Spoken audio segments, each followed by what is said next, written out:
بسم اللہ الرحمن الرحیم۔ درود و سلام ہو محمد و آل محمد پر۔ السلام علیکم۔ بیست خبرنامہ میں خوش آمدید۔ 13 دسمبر 2019 رات 8 بجے کی ملکی اور عالمی خبروں کے ساتھ میں ہوں اسد عباس۔ سب سے پہلے نظر ڈالتے ہیں آج کی اہم خبروں پر۔ انٹرنیشنل اسلامک یونیورسٹی میں اسلامی جمعیت طلبہ کے پروگرام پر مخالف طلبہ تنظیم نے حملہ کر دیا اور فائرنگ کر دی، جس کے نتیجے میں ایک طالب علم جاں بحق اور 8 زخمی ہو گئے۔ رینجرز نے یونیورسٹی کا کنٹرول سنبھال لیا ہے۔ وزیر اعظم عمران خان کل سعودی عرب کے دورے پر روانہ ہو گئے، جہاں وہ ملیشیا اجلاس میں پاکستان کی شرکت کے حوالے سے ریاض کے ساتھ تحفظات دور کریں گے۔ عراق کے شہر سامرا میں دہشت گردوں کے ایک حملے میں رضاکار فورس حشد الشعبی کے 7 اہلکار شہید اور 3 زخمی ہو گئے ہیں۔ سعودی عرب کی ایک جیل میں آگ لگنے سے 24 افراد جاں بحق اور زخمی ہو گئے ہیں۔ یمن پر سعودی اتحادی افواج کی تازہ ترین بمباری میں متعدد سرکاری اور غیر سرکاری عمارتیں تباہ ہوئی ہیں۔ سربراہ اقوام متحدہ نے کہا ہے کہ امریکہ کی یک طرفہ پابندیاں جوہری معاہدے سے منسلک سلامتی کونسل کی قرارداد 2231 کے برعکس ہے۔ دہشت گرد تنظیم داعش نے نائجیریا کے فوجی اڈے پر دہشت گردانہ حملے کی ذمہ داری قبول کر لی ہے۔ اس حملے میں 70 سے زائد فوجی ہلاک ہوئے تھے۔ مودی سرکار کے مسلم مخالف بل پر بھارتی ریاست آسام میں مظاہرین نے کرفیو کی خلاف ورزی کرتے ہوئے شدید احتجاج کیا، جبکہ اس دوران پولیس سے جھڑپ میں 2 افراد ہلاک اور درجنوں مظاہرین زخمی ہو گئے۔ برطانوی انتخابات میں بورس جانسن سادہ اکثریت سے کامیاب ہو گئے ہیں۔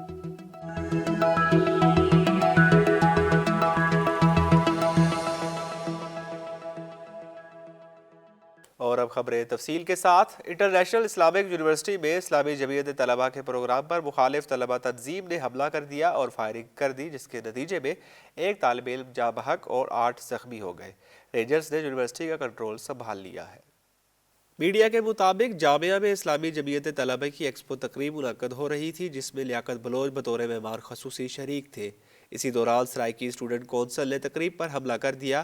تصادم کے نتیجے میں 9 طلبہ زخمی، جبکہ ایک طالب علم طفیل جاں بحق ہو گیا۔ زخمی طلبہ میں مرتضیٰ احمد، علی نقوی عمار، ضیاء شفیق، اسامہ امیر، جمال نعمان زمان، فیصل اقبال، عبدالرحمان اور معراج ملک شامل ہیں، جبکہ لیاقت بلوچ کو بحفاظت وہاں سے نکال لیا گیا۔ ذرائع نے بتایا کہ طالب علم طفیل کی ہلاکت سر پر اینٹوں کا بلاک لگنے سے ہوئی۔ ہاسٹل کے اوپر سے مخالف طلبہ نے اینٹیں پھینکی۔ طفیل کا تعلق گلگت سے ہے اور وہ اکنامکس ڈپارٹمنٹ کا طالب علم تھا۔ ڈی آئی جی وقار الدین سید نے بتایا کہ تصادم سے نمٹنے کے لیے رینجرز کو طلب کر لیا گیا ہے، جس نے ہاسٹلز کی تلاشی لی۔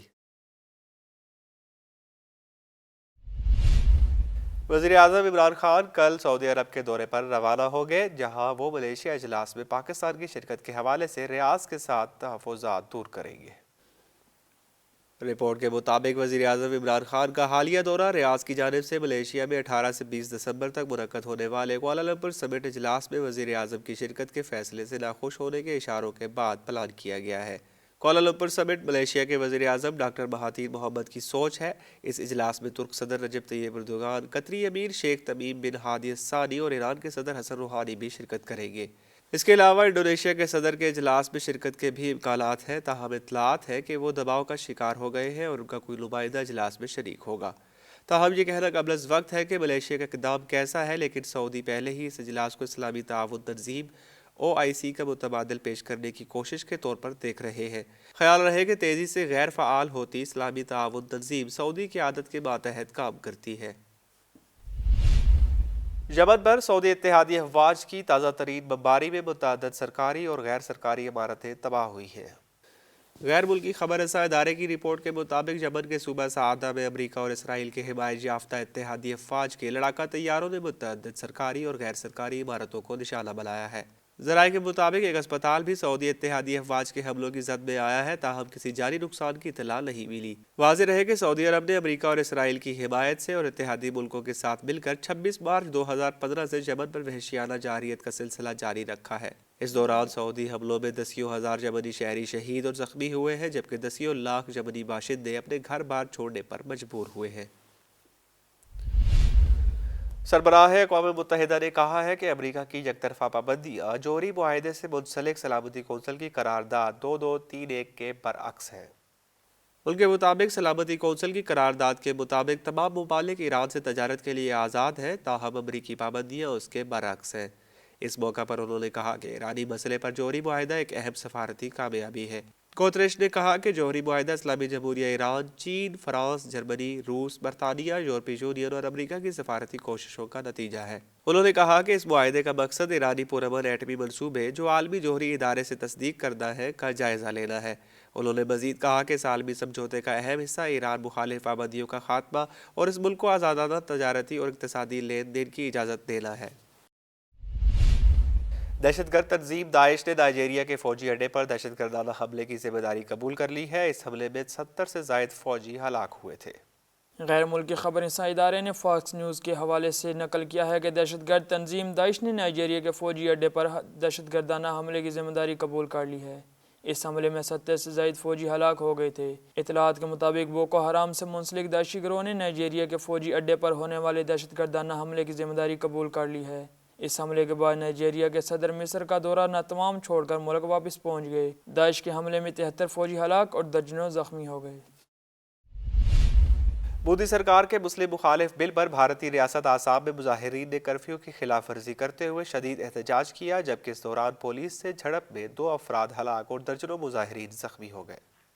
مودی حکومت کی جانب سے شہریت سے متعلق متنازع مسلم مخالف بل لوک سبھا سے منظور ہونے کے بعد آخرکار راجیہ سبھا سے بھی منظور کر لیا گیا ہے، جس کے خلاف بھارتی ریاست آسام میں مظاہروں میں تیزی آ گئی ہے۔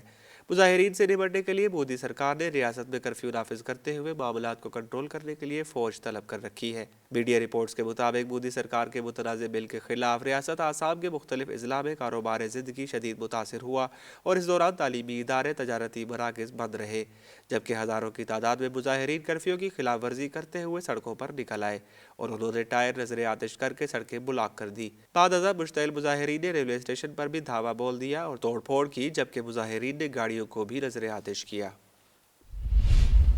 برطانوی انتخابات میں بورس جانسن سادہ اکثریت سے کامیاب ہو گئے ہیں۔ برطانیہ میں پولنگ کا عمل مکمل ہونے کے بعد ووٹوں کی گنتی جاری ہے۔ عام انتخابات میں کل 650 نشستوں میں سے 642 کے رزلٹس کا اعلان کیا گیا ہے۔ حکومتی جماعت کنزرویٹو پارٹی نے کل 650 نشستوں میں سے 358 نشستوں پر کامیابی سے سادہ اکثریت حاصل کر لی ہے۔ لیبر پارٹی 203 نشستوں کے ساتھ دوسرے نمبر پر، جبکہ اسکاٹش نیشنل پارٹی 48 کے ساتھ تیسرے نمبر پر ہے۔ مزید نتائج آنے کا سلسلہ جاری ہے۔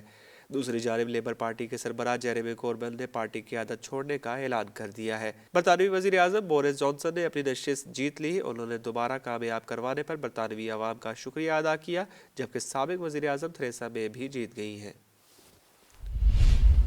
یمنی فورسز نے صوبہ الجاف میں سعودی اہلکاروں کے اڈے پر بیلسٹک میزائل سے حملہ کیا ہے، جس کے نتیجے میں متعدد ہلاکتیں ہوئی ہیں۔ غیر ملکی خبر رساں ادارے نے عراقی ذرائع کے حوالے سے نقل کیا ہے کہ عراق کے شہر سامرا میں دہشت گردوں کے دہشت گردانہ حملے میں رضاکار فوجی حشد الشعبی کے ساتھ اہلکار شہید اور 3 زخمی ہو گئے ہیں۔ اطلاعات کے مطابق دہشت گردوں نے عراقی رضاکار فورس کی ایک چیک پوسٹ پر کار کو بم دھماکے سے اڑا دیا، جس کے نتیجے میں حشد الشعبی کے ساتھ اہلکار شہید اور 3 زخمی ہو گئے۔ بیست خبرنامہ میں اب تک کے لیے اتنا ہی۔ اگلے خبرنامہ تک کے لیے اجازت دیجیے۔ دیکھتے رہیے بیست تعلیمی ٹی وی چینل۔ اللہ حافظ۔